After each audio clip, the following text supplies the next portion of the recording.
സ്നേഹമുള്ള സഹോദരങ്ങൾ, കാരുണ്യവാനായ റബ്ബിന്റെ കൽപ്പനാ നിർദ്ദേശങ്ങൾ ജീവിതത്തിൽ പകർത്താൻ ബോധപൂർവം പരിശ്രമിക്കണമേ എന്ന് ഓർമ്മപ്പെടുത്തുകയാണ്. അള്ളാഹു നമ്മെ എല്ലാം അനുഗ്രഹിക്കുമാറാകട്ടെ.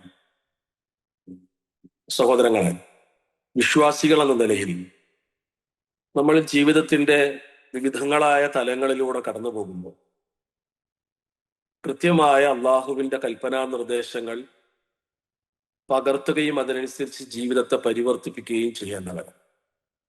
ലോകത്ത് നമ്മൾ എവിടെയാകണം, ഇസ്ലാമിക രാഷ്ട്ര സംവിധാനത്തിനകത്താണെങ്കിലും ഇസ്ലാമികേതര രാഷ്ട്ര സംവിധാനത്തിനകത്താണെങ്കിലും ഒരു വിശ്വാസി എങ്ങനെ ജീവിക്കണമെന്ന് മുഹമ്മദ് നബി സല്ലല്ലാഹു അലൈഹി വസല്ലം നമുക്ക് പഠിപ്പിച്ചു തന്നിട്ടുണ്ട്. മക്കയിലെ പ്രവാചകന്റെ നീണ്ട 13 വർഷക്കാല ജീവിതം നമുക്ക് മാതൃകയാണ്. ശേഷം മദീന കാലം നീണ്ട 10 വർഷക്കാലത്തും അള്ളാഹു റസൂൽ സല്ലല്ലാഹു അലൈഹി വസല്ലമയുടെ ജീവിതം നമുക്ക് മാതൃകയാണ്.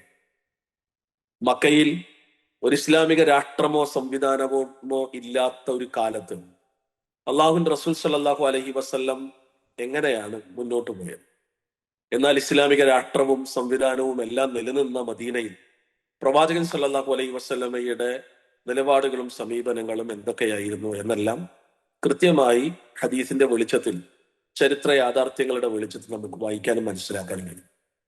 മക്കയിൽ റസൂൽ കരീം സല്ലല്ലാഹു അലൈഹി വസല്ലമ ജീവിക്കവേ മക്കയിലെ എല്ലാ അർത്ഥത്തിലും അർഹരായ അല്ലെങ്കിൽ അവഗണിക്കപ്പെടുന്ന, മർദ്ദിക്കപ്പെടുന്ന, സാധുക്കളായ, പ്രയാസപ്പെടുന്ന ആളുകളെ സംരക്ഷിക്കുന്നതിന് വേണ്ടി ഹൽഫുൽ ഫുലൂൽ എന്ന ഒരു സംവിധാനം റസൂൽ കരീം സല്ലല്ലാഹു അലൈഹി വസല്ലമയുടെ കാലത്ത് അബ്ദുല്ലാഹിബ്നു ജുദ്ആന്റെ നേതൃത്വത്തിൽ ഒരു ടീമായി അവിടെ സംഘടിപ്പിക്കപ്പെട്ടിരുന്നു.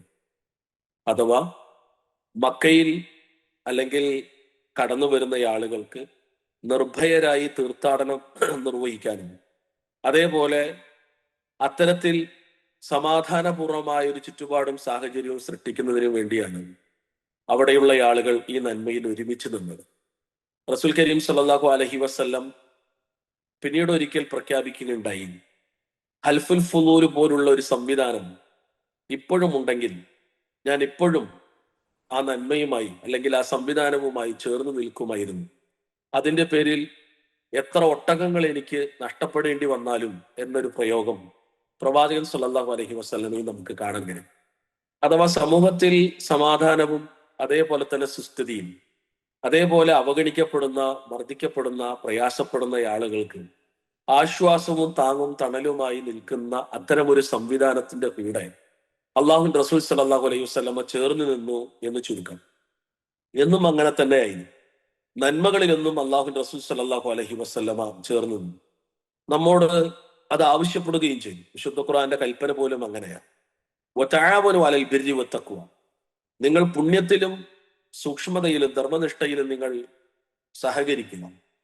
വലാ തആവനു അലൽ ഇസ്മി വൽ ഉദ്വാൻ, പാപത്തിലും കുറ്റങ്ങളിലും അതോടൊപ്പം തന്നെ ശത്രുതയിലും വെറുപ്പിലും ഒന്നും നിങ്ങൾ പരസ്പരം സഹകരിക്കാതിരിക്കുക. നന്മയിലും സത്യത്തിലും നീതിയിലും സഹകരിക്കാനും ഒരുമിച്ച് നിൽക്കാനും നമുക്ക് കഴിയേണ്ടത്.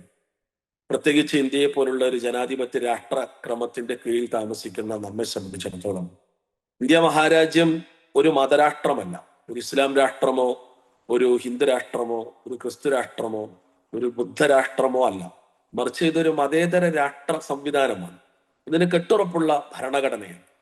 മതേതര ജനാധിപത്യ രാഷ്ട്രമായ ഇന്ത്യ മഹാരാജ്യത്തിന്റെ ആത്മാവാണ് യഥാർത്ഥത്തിൽ ഭരണഘടന.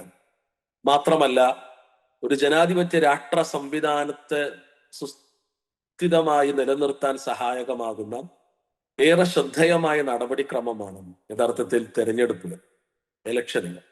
അതുകൊണ്ട് തന്നെ ഇന്ത്യ മഹാരാജ്യത്ത് താമസിക്കുന്ന മുഴുവൻ പൗരന്മാരും, ഒരു ഏത് മതവിശ്വാസികളാകട്ടെ, മതമുള്ളവരാകട്ടെ, ഇല്ലാത്തവരാകട്ടെ, ഇന്ത്യൻ പൗരന്മാരേവരും ഈ നാടിന്റെ സുസ്ഥിതിക്കും ഈ നാടിന്റെ സമാധാനത്തിനും ഉതകുന്ന തലത്തിൽ പരസ്പരം നന്മയിൽ കൈകളോട് കൈകൾ ചേർത്ത് പിടിച്ച് ഒരുമിച്ച് മുന്നോട്ട് പോകേണ്ടതുണ്ട്. മാത്രമല്ല, ഈ രാജ്യത്തിന്റെ ഭരണഘടനയെ കാത്തു സൂക്ഷിക്കുന്ന, ഈ രാജ്യത്തിന്റെ ജനാധിപത്യ മതനിരപേക്ഷ സംവിധാനത്തെ കാത്തു സംരക്ഷിക്കുന്ന, സാമുദായികമായ ഛിദ്രതക്കും വർഗീയതക്കും ഭീകരതക്കും വേണ്ടി പരിശ്രമിക്കാത്ത, എല്ലാ അർത്ഥത്തിലും രാജ്യത്തിന്റെ കെട്ടുറപ്പിനും വളർച്ചയ്ക്കും പുരോഗതിക്കും മുന്നിൽ നിൽക്കുന്ന അത്തരം കാഴ്ചപ്പാടുകളുള്ള ആളുകളാണ് യഥാർത്ഥത്തിൽ ഭരിക്കേണ്ടത്, ഭരണാധികാരികളാകേണ്ടത്. അവരാണ് യഥാർത്ഥത്തിൽ തെരഞ്ഞെടുക്കപ്പെടേണ്ടത്. എങ്കിലാണ് രാജ്യത്തിന്റെ ഭരണഘടന കാത്തു സൂക്ഷിക്കപ്പെടുകയും, എങ്കിലാണ് രാജ്യത്തിന്റെ മതനിരപേക്ഷ ജനാധിപത്യ സംവിധാനം നിലനിൽക്കുകയും.